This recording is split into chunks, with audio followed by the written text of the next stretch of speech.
मांडवी का मौन वनवास भाग 8। उस हीरे को हाथ में ले जब उसने देखा तो उसमें उसे उस युवक की छवि ही दिखी। उसने पलट कर देखा तब भी उसी युवक की छवि दिखाई दी। उसका शरीर कांपने लगा। वह युवक को भूल नहीं पाई थी और आज उसकी भेजी हुई भेंट को देख उसे यकीन हो गया कि वह भी उसे भूल नहीं पा रहा था।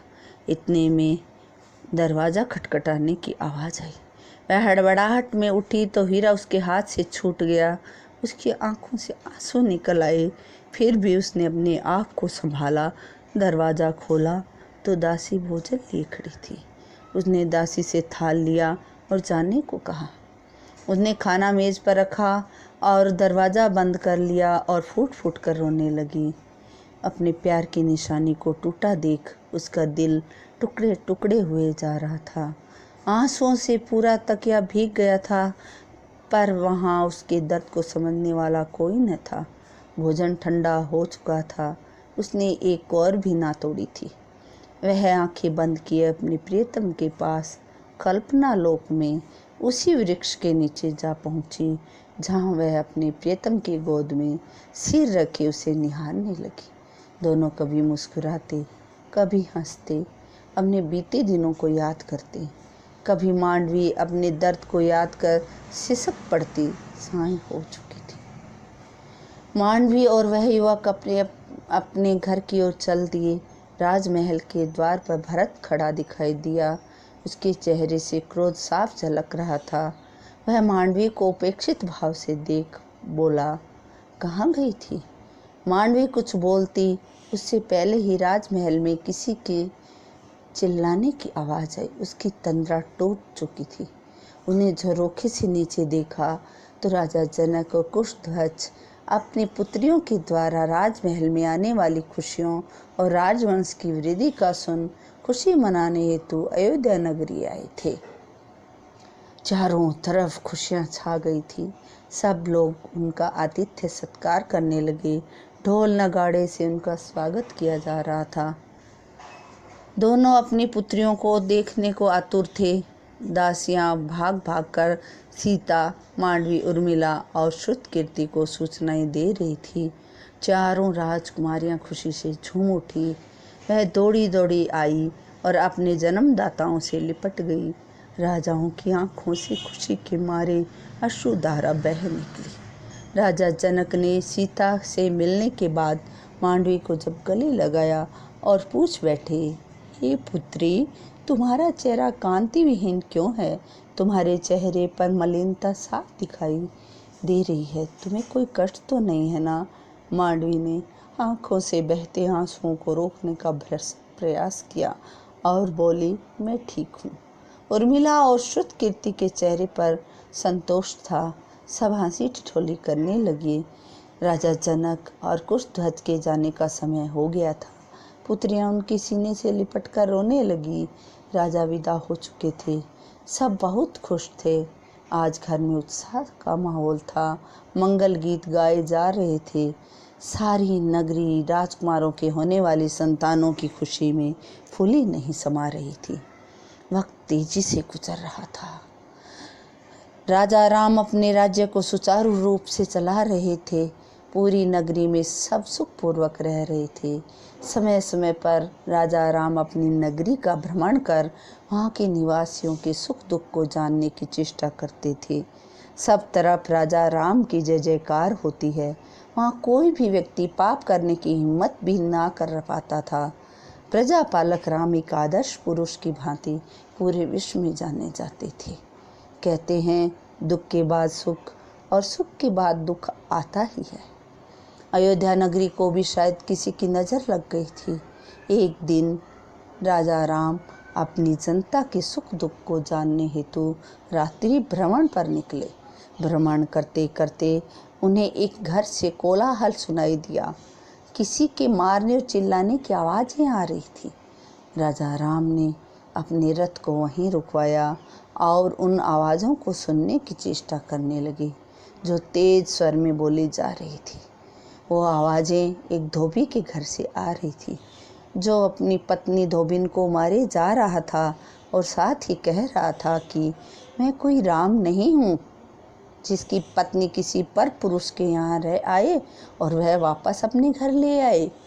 इतना कहने के साथ ही धोबी ने धोबिन को घर से निकाल दिया और दरवाज़ा बंद कर लिया। धोबिन संकुचाई से दरवाजे पर बैठ गई और सुबकने लगी। यह देख राम का हृदय व्यथा से भर उठा। उन्होंने सारथी से कहा, तुरंत महल चलो। अपने कक्ष में आ राम ने सीता के मुखारबिंद को निहारा। सोई हुई मासूम सी सीता उन्हें बहुत प्यार आ रहा था, पर अगले ही पल उन्होंने एक झटके से अपने चेहरे को घुमा लिया। उनका मन आत्मग्लानि से भर उठा। उन्होंने अपने चेहरे को अपने दोनों हाथों में लिया और निढाल से ज़मीन पर बैठ गए। उन्हें बार बार धोबी की बात याद आ रही थी और उसके द्वारा कहे गए शब्द कानों में गूंज रहे थे। सुबह राज दरबार सजा। सीता ने 16 श्रृंगार किया और मांडवी, उर्मिला और श्रुतकीर्ति तक भी सूचना भिजवाई गई कि आज हम नगर भ्रमण पर चलेंगी। सब सजने धजने लगी। धीर गंभीर मांडवी भी आज बहुत सुंदर लग रही थी। तीनों बहनें सीता के कक्ष में आ गई और चारों बहनें हंसी ठिठोली करने लगी। चारों बहनें अपने आने वाली संतानों के नाम सुझा रही थी। विचित्र सा नाम देख हंस देती। इधर राजा राम ने दरबार लगा सबको सूचित करवाया कि आज सब लोग बैठक में अवश्य पधारें। सभा में चारों भाई, सुमंत्र जी व अन्य मंत्रीगण उपस्थित थे।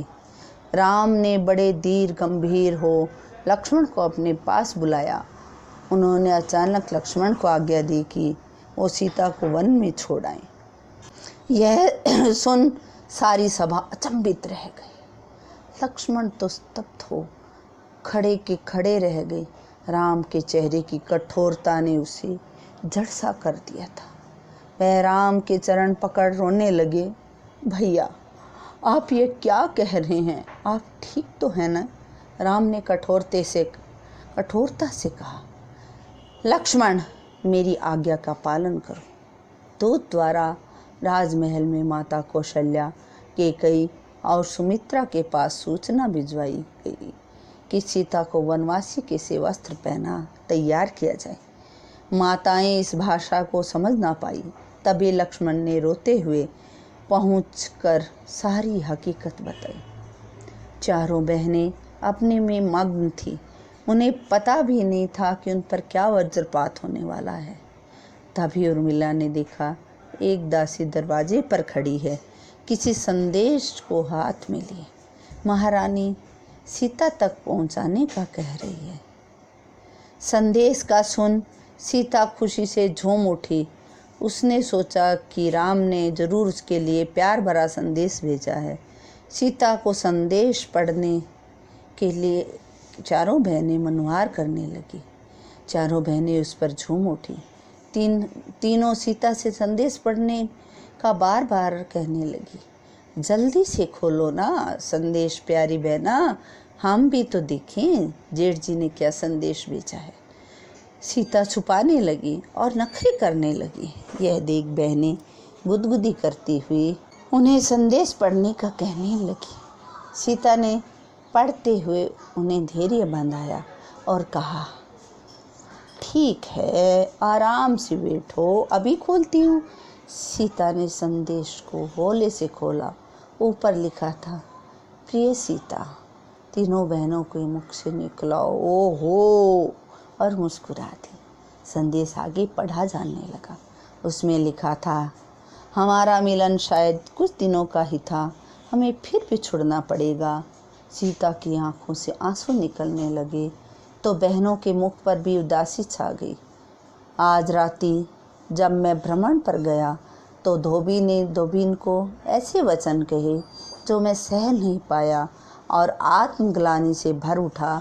मैं जानता हूँ तुमने अग्नि को साक्षी मान अग्नि परीक्षा दी, पर धोबी की बातों ने मुझे आहत किया। तुम भी एक पर पुरुष के पास रहकर आई हो। तुम जानती हो चंद समय हम साथ भी रहे, पर लोगों की नज़रों में तुम रावण के पास थी।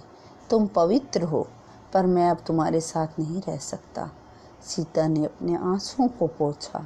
आगे लिखा था, मैं जानता हूँ तुम राजसी ठाट बाट को नहीं छोड़ पाओगी, फिर भी मैं चाहता हूँ कि तुम वनवासी के वेश में राजप्रसाद से जाओ और अपना गुजर बसर जंगल में जाकर स्वयं करो। मैं तुम्हारे साथ नहीं रह सकता। मुझे अपनी मर्यादा का पालन करना, मुझे मेरी नगरी के लोग जान से भी प्यारे हैं। आज्ञा से राम। सीता ने अपनी कोख की तरफ देखा। उसमें पल रहे राम के अंश के विषय में सोचकर वह व्यंग्य से मुस्कुरा दी। उर्मिला और श्रुतकीर्ति के चेहरे बुझ गए। मांडवी का चेहरा शाह पड़ गया, किंतु फिर भी उसका चेहरा क्रोध से भर उठा। उसने तेज स्वर में कहा, क्या हमारी कोखों में कायरों की ही संतानें पलाएंगी? वन में राम तुम्हारी रक्षा ना कर सके, लक्ष्मण राम की चाटुकारिता में लगे रहे, भरत ने अपनी पत्नी को पत्नी ना समझा, और शत्रुघ्न? वह खिलखिलाकर हंस पड़ी थी। मांडवी की दुख भरी हंसी को तीनों बहनें भी महसूस कर रही थी। सीता ने अपने टूटे दिल को संभालते हुए अपने श्रृंगार को उतारना शुरू कर दिया था। एक कुंवारी लड़की की भांति वह श्रृंगार विहीन हो गई, किंतु मांग का सिंदूर, माथे की बिंदियां, नाक का कांटा, हाथ की चूड़ियां, पायल और बिछिया उसके विवाहित होने का प्रमाण दे रहे थे। मांडवी क्रोध से भर उठी। वह राजसभा की तरफ देखते हुए सीता को न्याय अन्याय की बात कहने लगी। सीता ने उसे अपने पास बैठाया और उसका हाथ कसकर पकड़ लिया और पूछा, सच बताना बहन, क्या आज तक तुम्हारे साथ कोई न्याय हुआ है? मांडवी चुप हो गई, कुछ न बोली। सीता ने फिर कहना शुरू किया, शादी के बाद भरत ने कभी भी तुम्हारी परवाह की? मैं लंका से अयोध्या आई हूँ, तब से रोज तुम्हारे उदास चेहरे को देखती हूँ, पर तुम्हारे प्रति न्याय की आवाज़ को मैं आज तक नहीं उठा पाई हूँ। तुम सोचती हो मुझे तुम्हारे दुख का एहसास नहीं है? उसने मांडवी के हाथों को चूम लिया, होठों को कस के भींच लिया और कहीं उसकी रुलाई न फूट पड़े। मांडवी ने भी सीता के हाथ को और कसकर कहा, मैं जानती हूँ बहन, आज तक तुम्हारे साथ भी कोई न्याय नहीं हुआ। जंगल में दुख भरे दिन काटे, रावण की लंका में रोज मरती रही, और जब सुख के दिन आए पति ने जंगल में जाने का फरमान सुना दिया। एक बार भी तुम्हारी कोख में पल रहे बच्चे के विषय में ना सोचा। सीता क्या कहती वह समझ ना पाई। उर्मिला श्रुतकीर्ति भी अपने अपने दुखों को महसूस करने लगी। बस उर्मिला के लिए राहत की बात यह थी कि निद्रा देवी की कृपा उस पर बनी रही और श्रुतकीर्ति की आंखों के सामने उसका पति था।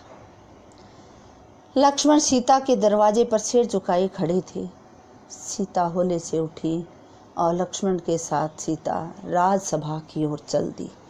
पीछे पीछे तीनों बहनें, माताएं, दास दासियां आदि भी चल दिए। आज लक्ष्मण के तेवर भी बदले हुए थे। उनके चेहरे पर आक्रोश साफ झलक रहा था। यकायक मांडवी ने राजसभा में तेज स्वर में पूछा, क्या अयोध्या के राजा का न्याय यही है कि गर्भवती नारी को वनवास भेज दिया जाए? राम चुप थे। सभा में सन्नाटा पसर गया। सीता अपने राम को देख सोच रही थी कि राम एक झलक उसे देख लें और वनवास ना भेजें, पर मर्यादा की आड़ में निष्ठुर राम ने आंख उठाकर भी नहीं देखा। मांडवी ने फिर पूछा, एक राजा की कायरता एक नारी पर साफ दिख रही है। राम थोड़े विचलित हुए। उन्हें लगा वह कमजोर ना पड़ जाएं। तभी उन्होंने लक्ष्मण को आज्ञा दी, एक राजा की आज्ञा का पालन करो। अयोध्या में राजा के प्राण भले ही चले जाएं, पर वह अपने वचन से पीछे नहीं हटता। भरत आंखें तरेरते हुए मांडवी को देख रही थी कि कई की भी भौहें तन गई। लक्ष्मण ने राजा राम की तरफ देखा और हाथ जोड़कर कहा, हाँ महाराज, आपकी आज्ञा का पालन जरूर करूँगा, पर आज के पश्चात मैं आपको अपना भाई नहीं कहूँगा। आप मेरे लिए केवल राजा रहेंगे। आपने एक सच्ची और पवित्र नारी के साथ अन्याय किया है, एक पुत्र से उसकी माता का तिरस्कार। इससे ज़्यादा असहनीय बात क्या होगी? भले ही संसार आपको राजा राम के नाम से जाने या मर्यादा पुरुषोत्तम कहे, पर मेरी नज़र में आपने माता सीता के साथ अन्याय किया है। यह कहकर लक्ष्मण ने हाथ जोड़ दिए। सीता ने भी कांपते हुए अपने हाथों को जोड़ते हुए राम की तरफ देखा। यह बहुत बड़ा अन्याय था, किंतु मांडवी के सिवा इस अन्याय के विरुद्ध कोई ना बोला। सीता और लक्ष्मण चल दिए। उस समय सीता का शरीर प्राण विहीन हो गया। वह अपने आप को संभाल नहीं पा रही थी। लक्ष्मण ने रुधे गले से सीता को अपनी बाहों से संभालने की कोशिश की। उसने सीता को घोड़े पे बैठाया और घोड़े को नदी के किनारे खड़ा कर माता को नाव में बैठा जंगल में छोड़ने के लिए चल पड़ा। जंगल में पहुंचते पहुंचते सांझ हो गई। बियाबान जंगल में जानवरों की आवाजें आ रही थी। उन आवाजों को सुन लक्ष्मण का दिल दहल रहा था। नाव किनारे पर लग चुकी थी। लक्ष्मण ने हाथ जोड़कर सीता को उतरने को कहा। माता सीता के नाव से उतरने के पश्चात लक्ष्मण ने माता सीता के चरणों को में अपना सिर झुका दिया। नेत्र डबडबाए, गला रुत गया। माता के सिवा कोई शब्द नहीं गया। माता सीता ने आशीर्वाद देते हुए कहा, पुत्र कुशल पूर्वक पहुंचना। तीनों माताओं को मेरा प्रणाम कहना। भरत, शत्रुघ्न, उर्मिला, मांडवी और श्रुतकीर्ति को मेरा प्यार कहना। सब बड़ों व गुरुजनों को प्रणाम कहना और समग्र नगर वासियों को आशीष देना। राम के लिए उन्होंने एक शब्द भी नहीं कहा और ना ही कहना चाहती थी। शायद यह उसके दिल का दर्द और आक्रोश था जो कुछ भी कहने की मनाही कर रहा था। सीता बिना किसी प्रत्युत्तर के आगे बढ़ गई। लक्ष्मण की सिसकियां सुनाई देने लगी। वह फफक फफक कर रो पड़ा। तभी मल्लाह ने उन्हें नाव में बैठने को कहा। लक्ष्मण ने सीता के जाने की दिशा में देखा। सीता कहीं दिखाई नहीं दे रही थी। एक नारी का अपना अस्तित्व आज लुट रहा था। सीता सीता ना रही, वह वन देवी का रूप ले चुकी थी। नाव अयोध्या के किनारे लग चुकी थी। लक्ष्मण ने अपने घोड़े को संभाला और राजमहल की ओर चल पड़े। कल तक जिस राजमहल में खुशियों की बहार थी, आज वहां सन्नाटा पसरा हुआ था। अयोध्या अपनी रानी के बिना सुनसान हो गई थी। हर नारी बिलख रही थी। पुरुष शांत थे। सब न्याय अन्याय की तुलना कर रहे थे। केवल अयोध्या में एक नारी ऐसी थी जो रो नहीं रही थी, बल्कि क्रोध से नागिन की भांति पुकार रही थी। जो नारी 14 वर्ष अपने साथ हुए अन्याय के लिए एक शब्द ना बोली थी, आज वह शेरनी की तरह दहाड़ रही थी। राम के द्वारा सीता के साथ किए गए अन्याय को वह सह नहीं पा रही थी। राम तो सीता के बिना शक्ति विहीन हो चुके थे। माता राम को समझा रही थी कि तुमने तो न्याय किया उस प्रजा के लिए जो तुम्हारी अपनी है। यह सुन मांडवी बिफर पड़ी और उत्तेजित हो बोली, माता, क्या उस पत्नी के प्रति इनका कोई कर्तव्य नहीं जिसकी कोख में उनका बच्चा पल रहा है? क्या वह इनकी प्रजा ना थी? एक धोबी के कहने में आकर इन्होंने उस पत्नी का परित्याग कर दिया जिसने परीक्षा दी थी अपनी पवित्रता की। मैं पूछना चाहती हूँ कि क्या जेठ जी ने भी अग्नि परीक्षा दी थी? रावण कैसे उठा ले गई इनकी पत्नी को? इन्होंने क्यों रक्षा नहीं की? मांडवी बोले जा रही थी और उसका बदन क्रोध से कांप रहा था। भरत ने कुछ बोलने की कोशिश की, पर मांडवी ने उसे आंखें तरेर कर चुप करा दिया। भरत बिना कुछ बोले ही शांत हो गए। मांडवी ने राम की तरफ देख क्रोध भरे लहजे में पूछा, भैया आप इतने कायर क्यों हो? भरत की कायरता को तो मैं 14 साल से जान चुकी थी, पर अब मैं समझ गई। आप कायर ना होते तो रावण सीता को कैसे उठा ले जाता? और लक्ष्मण तुम हिम्मत न जुटा सके भाई द्वारा किए गए अन्याय के विरुद्ध। बहन सीता को जंगल में छोड़ने की जगह मिथिला छोड़कर आ सकते थे, पर हो तो इन्हीं कायर भाइयों के भाई शत्रुघ्न को तो क्या कहूँ, उसका तो कोई अस्तित्व ही नहीं है जो किसी बात का विरोध कर सके। चारों तरफ सन्नाटा था, बस गूंज रही थी तो केवल मांडवी की आवाज़। तभी उसने अट्टहास करते हुए कहना शुरू किया, इस राजमहल के मंत्री राजगुरु किसी में भी हिम्मत ना थी कि इस अन्याय का विरोध करने की।